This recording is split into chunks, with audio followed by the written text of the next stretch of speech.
Magandang araw po sa inyong lahat mga kababayan at welcome back dito po sa PNR at ito nga mga karibin natin sa buwatan na nilabas ang resibo na bulabog na. Ayan mga kababayan, patungkol po riyan ang ating alamin at bibigyan ng reaksyon ngayong araw na ito. Pero bago po ang lahat mga kababayan, sa mga hindi pa po nakapag-subscribe sa ating munting channel ay pa-subscribe naman po. At palike na rin po ng video ito. Maraming salamat po at eto na nga. Simulan na po natin to.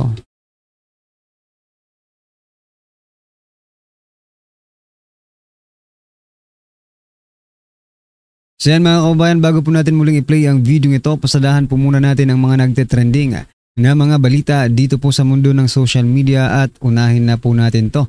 Nako, ito pong si Representative Kiko Barsaga, no? Nanawagan po ng people power para mag-resign si bakin sa pwesto si President Bongbong Marcos Jr. Aba, ito mga kababayan, pakinggan po natin to at bigyan po natin ng reaksyon. Congressman Barsaga's speech on the call of the people for President Marcos' resignation. Ito po. My fellow citizens, our President Marcos no longer served the interests of the Filipino people, but rather the interests of his family and his political allies. For over 3 years, we have endured the inadequacies of his presidency, from almost losing Mindanao to secession, with escalating tensions almost leading us to war, and lastly, to our current problem now. The hundreds of billions of flood control funds stolen. Worst cousin, former House Speaker Martin Romualdez, was implicated in the Senate Blue Ribbon Committee.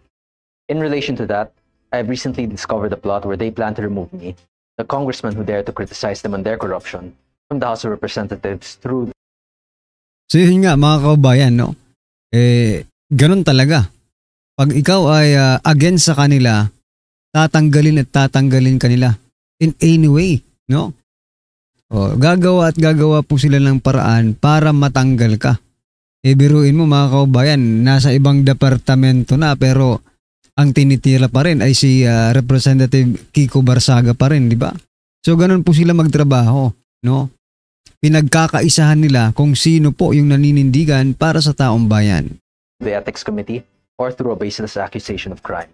And with how much control President Marcos and his son, House Majority Leader Sandro Marcos has over Congress, I believe they will succeed soon. And that is why, with the limited time I have, I will use the position granted to me by the people to call for his removal from power. Just like how we removed the late dictator Ferdinand Marcos Sr., we shall also remove this president that has betrayed our country. I'm no longer concerned about whatever I must sacrifice. If I am to be killed, then I shall die fighting. If I am to be imprisoned, then I shall... Matindi matindi po yung mga binitawang salita ni Representative Kiko Barsaga, no? Limited time na lang daw ang meron siya. At kung siya man daw ay mamamatay, no, or kukulong nila, ay ito para sa bayan, mga kababayan. I shall fight from the confines of myself. If I am to be defeated and forgotten, then I shall entrust this burden onto the next generation. With Defense Secretary Gibo Chidoro bringing our country closer and closer to a war with China, I am uncertain of our future, but there is hope. Armed Forces of the Philippines, Philippine National Police, and Philippine Reserve Forces, along with all the citizens who dream of a better future for our country and our descendants, join our call to invoke our democratic right to have our voices be heard. Let us call upon people power and create a better Philippines that our children will be proud of. Starting October 12, 2025, we shall work towards freeing our beloved country from the hands of the greedy and corrupt. Long live the Philippines, long live the Filipino people. Yan meron pong date, October 12, aabangan po natin kung ano po ang magiging response ng ating mga kababayan dito po sa panawagan ni Representative Kiko Barsaga patungkol po dito sa people power, panawagang mag-resign si President Bongbong Marcos Jr. Anyway, sa kabila naman po ng balitang ito mga kababayan, ito, Malacanang, mayroon pong pahayag si Yusek Claire Castro mga kababayan. Ito naman po, Castro iginiit na walang alam si Pangulong Marcos sa ginagawa ni Martin Romualdez. Sinong pinagloloko ninyo Iginiit ni Palace Press Officer Claire Castro na walang alam si Pangulong Bongbong Marcos Jr. sa mga ginagawa ng mga kongresista. Naging pangulo ka pa. Di ba? Dahil dito ay hindi umano maaaring maging responsable si Marcos sa mga ginagawa ng kanyang mga kaalyado sa Kongreso kasama na si dating Speaker Martin Romualdez. Aba, teka lang. Ikaw po ang Commander-in-Chief, no, ng ating bansa. You are the most powerful leader dito sa ating bansa. At sa iyo nakaatang ang lahat ng responsibilidad. Tapos ngayon itatanggi mo dahil nagkaroon ng korupsyon. Eto na lang. For instance, mga kababayan, kasi palaging sinasabi to ni Speaker Martin Romualdez Diba sabi dito ni Castro, no? Iginiit na walang alam o sabihin natin walang alam si President Bongbong Marcos Jr. Pero bakit ganito ang mga statement ni Romualdez? Diba kung mapapansin nyo, narinig nyo na rin to sa kanya. Sabi niya I'm happy working with the President. Diba? Sa BICAM o sa anumang ginagawa nila. Palaging sinasabi working with the President. Tapos ngayon, ilalaglag niyo si Martin at sasabihin niyong walang alam ang Pangulo. But they are working together, mga kababayan. Di ba? They are working together pero walang alam ang Pangulo. Ano palang ginagawa ng Pangulo kapag nagtatrabaho sila? Di ba? Imposible to na hindi po alam ng Pangulo. Kaya na naman malinis na naman kayo. Kaya nga nasabi ni Anjo Oliana, si President Bongbong Marcos Jr. ang pinaka malinis na politiko sa buong mundo. Paano hindi maging malinis? Palaging naghuhugas kamay. Aray ko po. Anyway, ano po ang inyong masasabi dyan mga kababayan? I-comment nyo na lang at eto ang matindi. Nasa momentum na po tayo kung saan nagsasalita na po ang mga contractors, mga state witness, mga whistleblower, patungkol po dito sa Blue Ribbon flood control hearing ng Blue Ribbon Committee. Pero ito po ang balita, nakakalungkot mga kababayan, na flood control Blue Ribbon hearing sinuspindi. Sinuspindi muna ng Senate Blue Ribbon Committee ang pagdinig kaugnay sa maanumalyang flood control projects. Ayon yan kay Senate President Tito Soto. Ayan. Good job! Nagtatagumpay kayo sa mga balak ninyo. Bakit naman ititigil mga kababayan kung saan? Malalaman na po natin at di ba? Biglang itinigil nung inimbitahan. Di ba? May planong imbitahan si Saldico, si Romualdez. Ito suspindi agad mga kababayan. Anong nangyayari dito? Natatakot ba talaga kayo kay former Speaker Martin Romualdez? Di ba? Anong meron kay Romualdez? At natatakot kayo? Baka kayo ikanta lahat. Baka kumanta ng napakahabang kanta itong si Speaker Martin. Si former Speaker Martin Romualdez. Di ba? Ayon kay Soto, ipagpapatuloy lamang ang deliberasyon kapag nagkaisa na ang Senado sa mga panukala. But once we agree on the proposal, we will put it on the floor. Yan Yan ang proposal yan. Ano po ang inyong masasabi dyan mga kaubayan? Ako, nakakainit po ito. Nakakainit ng ulo. Di ba? Kung kailan pa nasa na tayo kumbaga nasa climax na po tayo ng investigasyon. Aray ko, ang dami nyo namang itchiburetsi dyan, di ba? Nako, anyway. Ito pa mga kabayan, pasadahan din po natin to. Ito, ayaw ko na sanang i-share ito pero kailangan malaman ng ating mga kabayan itong sinasabi ni Attorney Conti ng ICC, di ba? ICC lawyer. Sabi po dito, posibleng gulo kapag umuwi si dating Pangulong Duterte. Biruin mo magkakagulo daw ang Pilipinas kapag umuwi si former President Duterte.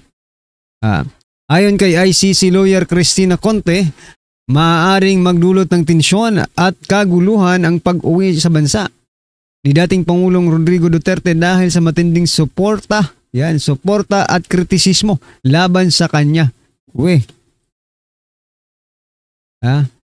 Tingnan nyo kung talagang kung talagang matinding suporta at kritisismo laban kay former President Duterte, ito, i-open ko po yung yung reaction. Yan nakikita nyo naman. Yung tumawa sa post po sa statement ni Cristina Conte, 3,200, 3,200, di ba? At yung galit, 712. Yung nag-like, 376.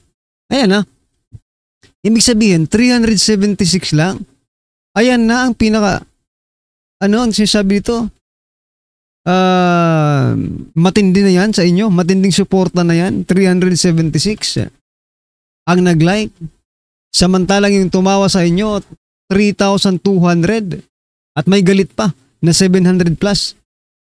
Ay nako, tumigil na kayo. Tumigil ka na, konti ka na lang. Baka mauna ka pa. Pag hindi ka tumigil, baka mauna ka pa kaya former President Duterte.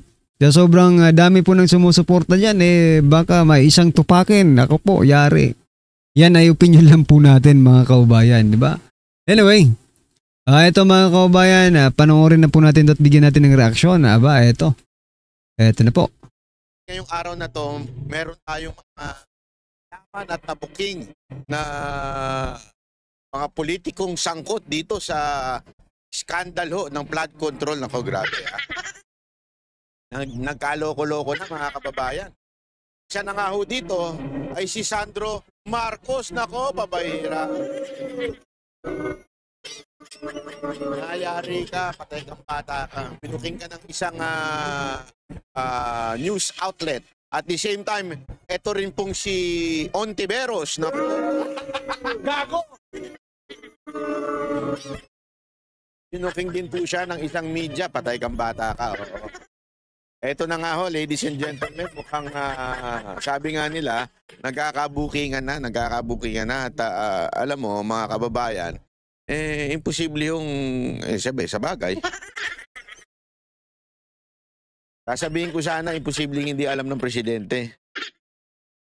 Sa loob-loob ko, yung ang Lindol, di niya alam na may nangyari. Palagi namang walang alam Hayop, politik ko. Palagi namang walang alam, ano ka ba? Ay nako, ewan ko. Nakikita ko yung pagmumukha ni Marcos.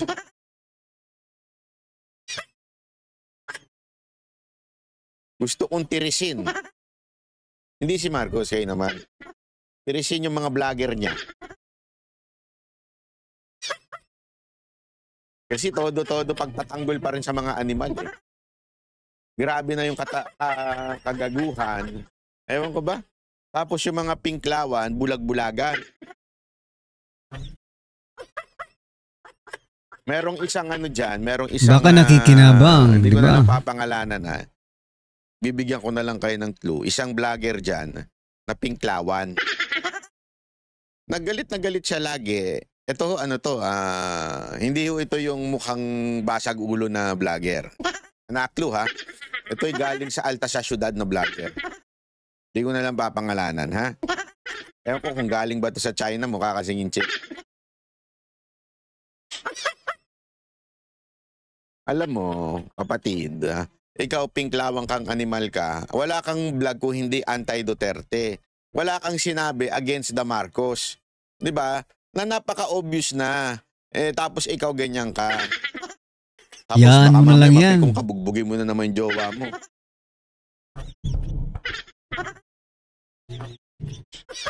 Meron talagang ganyan ang ugali ng mga pinklawan yun, nagmamalinis. Pero sa totoo lang, nambubugbog. Ba't ganyan kayo? No? Meron namang isa dyan, loyalista vlogger, nambugbog din ng jowa. Ayun naman, yun? Mukhang vlogger kanal lang tawag doon, galing sa kanal. I mean, if you really want to change the country, unahin mong baguhin yung sarili mo. 'Di ba? Unahin mong ayusin yung buhay mo, yung pamilya mo, mahal mo sa buhay, hindi ka mambubugbog. Yan, plastic, hayop. Buti na lang ako. Hindi nang bubugbog. Nagbubugbog sa pagmamahal. Yun. Gago! Anyway, pag-usapan na natin ito. Ito ha. Ba't ba bumababa yung mikro? Feeling ko bumababa yung mikropono ko. May multo ba dito? Parang ayokong pagsalitain. Ayop yan. Anyway, pag-usapan na nga po natin. Unahin muna natin itong kay Risa Ontiveros na di umano ay meron daw siyang flood control. Ayan, Liz. Risa, hindi ako nagsabi makinig ka. Yan na naman yung mga panggigipit mo sa vlogger. Hindi ako nagsabi si Katon Ying at saka itong kasamaan niya. Ito, pakinggan. To be fair, kay Senator Risa Ontiveros, hindi lang 750 million ang kanyang insertion. Insertion niya hindi lang 750 million flood. Kaya naman pala hindi niya mabanatan ang Marcos administration. No? Diba? Correct. Kasi pinagbigyan siya. Tandaan niyo itong insertion na ito, pipirmahan to ni Marcos Di ba? Ito insertion na ito, dadaan mo sa DBM mo yan, di ba? Malalaman no, lalong-lalo na yung finance committee, yung finance group ng Pangulo, di ba? So ibig sabihin, alam mo nila ito. Hindi, kasi papansinin nyo ito, hindi nyo mapapansin nyo yan sa mga dilawan, mga pinklawan. Banat sila ng balat sa mga Duterte. Never silang bumanat sa mga Marcos. Napaka-obvious naman, di ba? Bakit kaya? Ito kaya ang dahilan nun? Yung ganitong mga favor, kaya ang dahilan kung bakit, hayaan ko yung insertion mo pero wag kang yung grupo mong mga maiingay dyan, wag mong paiingayin sa akin wag akong pupuntirya, wag mong Marcos resign Hindi, kasi di ba? Yung akbayan niya, yung kanyang grupo, hindi naman sumigaw ng Marcos resign niya nung time na rally, di ba? Lagi nga nila pinagtatanggol, ayaw natin niya kasi makikinabang si VP Sara Duterte. Hindi pala yun ang kanilang punto, yung makikinabang si VP Sara Duterte. Ang punto pala nila, kung ito'y totoo, dahil siguro napapagbigyan yung kanilang pabor. Di ba? Yung pabor na, sige, hayaan namin ito mga 750 flood control insertion nyo. At itong 303 billion na insertion, total insertion. Flood control. Hindi. Sa buong budget, nasa 3 point, ano siya? May 3 billion. 3.01 billion. 303 billion daw. Bakit hindi ito pinupuna ng lalong-lalo na to si Lacson, di ba? Akala ko ba for good governance kayo? Yung pala, pagkakalaban nyo lang, yung minority lang, yun ang tinitira ninyo. Pero ito mga kakampi ninyo, wala na. Mga kakampot nyo. Sige nga, ikaw na magsabi. Hindi ako makapaniwala. Hanggang ngayon, hindi ako makapaniwala. Risa Ontiveros, mga magulang at mga mahal na mga taga-subaybay, ang kanyang kabuuang budget. Saan mo ba nakuha yan? Para sa 2025. Natawagan mo na ba, Yuel? Natawagan mo na ba ito.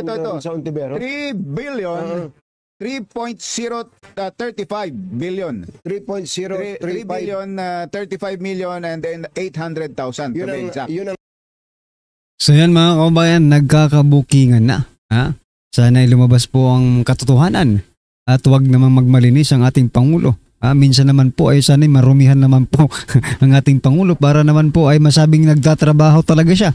Mahirap kung palaging nagmamalinis, di ba? Sasabihin ng tao, baka hindi ka nagtatrabaho kasi palagi kang malinis. Ngayon po pagkakataon nito mga kaubayan, sana naman po ay madumihan. Gaya po ng mga magsasaka, marumi po ang kamay pero ang dignidad, ang prinsipyo ay buong buo. Sana maging ganun po ang presidente natin. No? Mag-take naman po sila ng responsibility, especially yung tinatawag na command responsibility. Kung si former President Duterte nga, hindi niya ginawa yung mga inaakuso sa kanya. But because of the command responsibility, yan, ipinadala niyo sa The Hague, di ba? Ngayon, it's time for you to do the same, President Bongbong Marcos Jr. Anyway, ano po ang inyong masasabi dyan mga kaubayan? I-comment nyo na lang po. Maraming salamat po.